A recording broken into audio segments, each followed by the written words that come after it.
Welcome friends, তোমাদের সকলকে স্বাগত জানাচ্ছি। ফ্রেন্ডস, তোমরা সকলেই জেনে গেছো যে গতকালকে ত্রিপুরা স্টেট কোঅপারেটিভ ব্যাংকের অ্যাসিস্ট্যান্ট ম্যানেজার, জেনারেল ক্লার্ক এবং এমটিএস পোস্টের লিখিত পরীক্ষার অ্যাডমিট কার্ড জারি করা হয়েছে। ইয়েস, তবে এটা আমি বুঝতে পারলাম না যে ত্রিপুরা স্টেট কোঅপারেটিভ ব্যাংকের এমন কি তড়িঘড়ি বা এমন কি তাড়াতাড়ি ছিল যে অ্যাডমিট কার্ড জারি হওয়ার 8 থেকে 9 দিনের মধ্যেই এক্সাম কন্ডাক্ট করাচ্ছে এবং এক্সাম সেন্টার দেওয়া হয়েছে ম্যাক্সিমামই আসাম এবং গুয়াহাটি জোরহাটে। যখন আমাদের অ্যাপ্লিকেশান নেওয়া হয়েছিল ত্রিপুরা স্টেট কোঅপারেটিভ ব্যাংক থেকে, তখন কিন্তু এ কথা বলা হয়নি যে out of state exam centre পড়তে পারে। তখন কিন্তু আমরা সকলেই ভেবেছিলাম যে সকলেই এক্সাম সেন্টার আগরতলাতে, আমাদের ত্রিপুরাতেই এক্সাম সেন্টার হবে। কেননা আমরা দেখে এসেছি ত্রিপুরা লেভেলের যে এক্সামগুলো রয়েছে সবগুলো এক্সাম সেন্টার আগরতলাতেই হয়ে থাকে। সেই কারণেই কিন্তু ম্যাক্সিমাম অফ স্টুডেন্ট 1000 টাকা 1200 টাকা দিয়ে ফর্ম ফিল আপ করেছিল। বাট এখন দেখা গেছে কি যে ম্যাক্সিমাম স্টুডেন্টদেরই exam centre out of state পড়েছে। আসাম, জোরহাট, গুয়াহাটিতে ম্যাক্সিমাম স্টুডেন্টদের পড়েছে। গতকালকে আমাকে অনেক স্টুডেন্ট ফোন করেছে, ম্যাক্সিমামরাই বলেছে যে দাদা আমাদের তো গুয়াহাটিতে পড়েছে, জোরহাট পড়েছে। আর আনফর্চুনেটলি একজন ফিমেল ক্যান্ডিডেট ফোন করেছে, ওনার হাজব্যান্ড পড়েছে জোরহাটে এবং ওনার পড়েছে গুয়াহাটিতে। তাহলে তোমরা ভেবে দেখো, বিশেষ করে যারা কনসার্ন অথরিটি রয়েছে তাদের কাছে আমি আমার এই বার্তাটি পৌঁছাতে চাই। আপনারা ভেবে দেখেন যে একটি ফ্যামিলি থেকে যদি দুজন ক্যান্ডিডেট যদি আউট অফ স্টেট গিয়ে এক্সাম দিতে হয়, তাহলে মিনিমাম 10 থেকে 15 হাজার টাকা ওর খরচা রয়েছে। হোটেল ভাড়া, ট্রেন ভাড়া থেকে শুরু করে মিনিমাম 12 থেকে 15 হাজার টাকা খরচা রয়েছে। তা সত্ত্বেও আপনারা কি করেছেন যে 8 থেকে 9 দিনের মধ্যে এক্সাম ডেট বের করে দিয়েছেন। 8 থেকে 9 দিনের মধ্যে সকলের কাছে সম্ভব না যে 10 থেকে 12 হাজার টাকা অ্যারেঞ্জ করা। তো সুতরাং এটা কেন এমনটা হয়েছে সেটা কিন্তু আমাদের বোঝার বাইরে, ঠিক আছে। তবে তো হিউজ ক্যান্ডিডেটও অ্যাপ্লাই করেনি, যেটা নাকি ত্রিপুরাতে এক্সাম সেন্টার করা সম্ভব হবে না। সুতরাং এটা একদম ঠিক হয়নি ত্রিপুরা সকল ক্যান্ডিডেটদের, তাদের সঙ্গে একদম কিছুটাই এটা আমি বলতে পারবো একদম ঠিক হয়নি, ঠিক আছে। সুতরাং এখানে আমার আর কিছু বলার নেই। বাট এটা যেটা হয়ে গেছে এটা তো চেঞ্জ করা সম্ভব হবে না। তবে এক্সাম সেন্টার চেঞ্জ করা মোটেও সম্ভব হবে না। তবে তোমাদেরকে আমি এতটুকু বলতে পারি, তোমরা এটা বিলিভ করো, যে কোনো একটি ভালো কিছু হওয়ার আগে অনেক বাধা বিপত্তি আসে।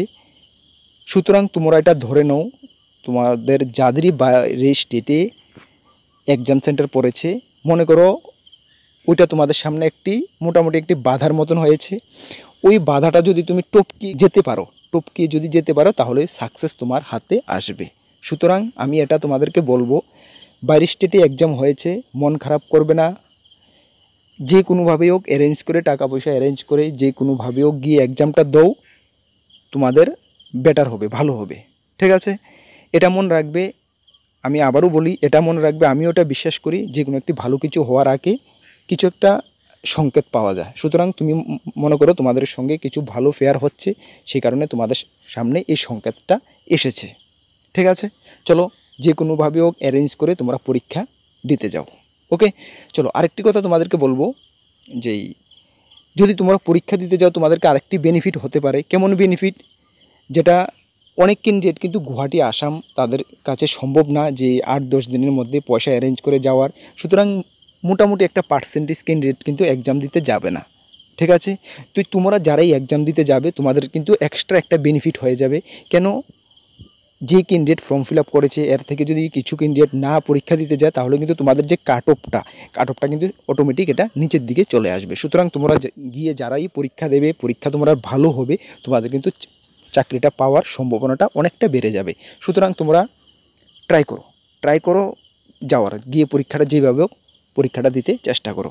তোমাদের টার্গেট বানাতে হবে, হ্যাঁ যেখানেই এক্সাম সেন্টার হোক না কেন আমরা গিয়ে এক্সাম দেব এবং একটি পোস্ট আমার পেতে হবে।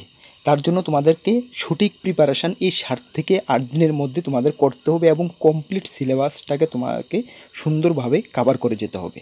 তার জন্য তোমরা দেখতে পারো তোমাদের সিলেবাসটা আমি একটু রিভাইজ করে দিই তোমাদেরকে।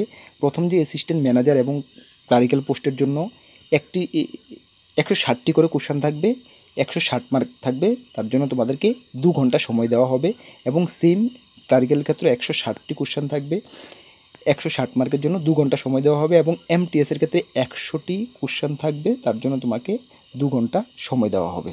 এবং এখানে কিন্তু তোমাদের নেগেটিভ মার্ক থাকবে, একটি কোশ্চেন যদি তুমি ভুল করো 0.25, এটা তোমাকে ভুললে চলবে না, ঠিক আছে, নেগেটিভ মার্ক থাকছে।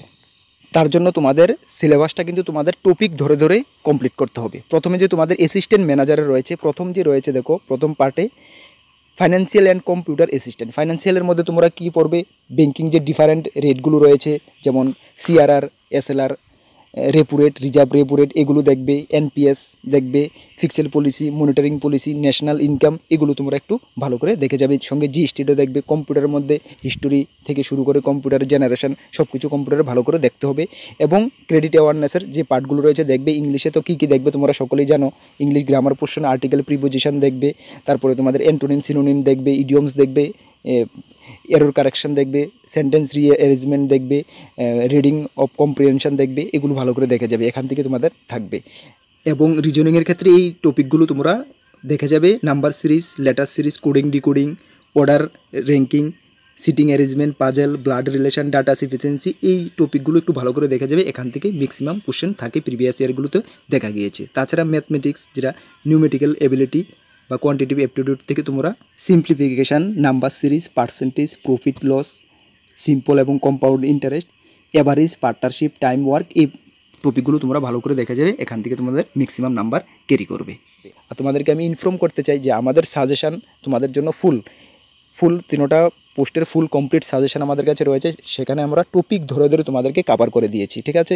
তোমরা ম্যাক্সিমাম নিয়েছো, অনেকে যারা নিতে চাও এই 7 থেকে 8 দিন একটু ভালো করে দেখে যাও, মোটামুটি একটা হয়ে যাবে। কারণ তোমার যে অবস্থা সকলেরই সেম অবস্থাই হবে, ঠিক আছে, সকলের যে অবস্থা তোমারও সেম অবস্থাই হবে। সুতরাং যদি কাট অফ ডাউন থাকে সকলেরই ডাউন থাকবে, যদি আপ থাকে সকলেরই আপ থাকবে, হাতে কেউর সময় নেই। এর মধ্যে তুমি যেটুকু বেটার করতে পারো এটাই তোমার সাকসেস মনে করবে, ঠিক আছে। আবারও বলছি, আমাদের যে কমপ্লিট সাজেশন তোমাদের জন্য রয়েছে, এখান থেকে তোমরা ভালো একটা রেসপন্স পেয়ে যাবে, এতটুকু তোমাদেরকে আমি গ্যারান্টি দিতে পারি। আমাদের সাজেশন কীভাবে নেবে, আমাদের হোয়াটসঅ্যাপ নাম্বারে যোগাযোগ করে PDF টেলিগ্রামের আকারে নিতে হবে। আমাদের হোয়াটসঅ্যাপ নাম্বার ভিডিও ডিসক্রিপশনে রয়েছে, বা যারা নোট করতে চাও নোট করো, 9612998930। কি 9612998930। তোমরা অনেকে কোশ্চেন করবে, দাদা এক সপ্তাহে কি আমরা কমপ্লিট করতে পারবো? আবারও আমি যেটা বললাম, সকলের যে অবস্থা তোমার সেম অবস্থায় হবে, এর মধ্যে যেই বেটার করতে পারবো ওই সাকসেস পাবে, ঠিক আছে। আমাদের সাজেশানে আবারও বলছি কমপ্লিট ফুল টপিক ধরে ধরে, যেটা তুমি একদম ইজি টাইমের মধ্যে তুমি ক্যাপচার করতে পারবে। ওকে, চলো, এই ভিডিওর মাধ্যমে আমার এটাই বলার ছিল যে কোঅপারেটিভ ব্যাংক যেটা তোমাদের সঙ্গে করেছে এটা ঠিক হয়নি, এবং এই শর্ট টাইমের মধ্যে তোমরা কীভাবে প্রিপারেশনটাকে করবে। এবং তোমাদেরকে আমি এতটুকু বলতে চাই যে তোমরা গিয়ে পরীক্ষাটা দাও, এক্সাম সেন্টারে যেখানেই হোক পরীক্ষাটা দাও, দেখবে তোমাদের সঙ্গে ভালো হবে।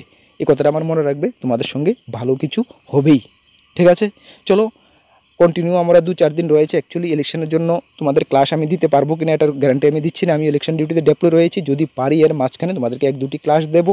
তাছাড়া আমাদের সিলেবাসটা যাদের কাছে রয়েছে ভালো করে তোমরা ঘুরিয়ে ফিরিয়ে এটা কভার করে নাও, একটি ভালো রেসপন্স পেয়ে যাবে, ঠিক আছে। সকলকে বেস্ট অফ লাক, জয় হিন্দ, বন্দে মাতরম।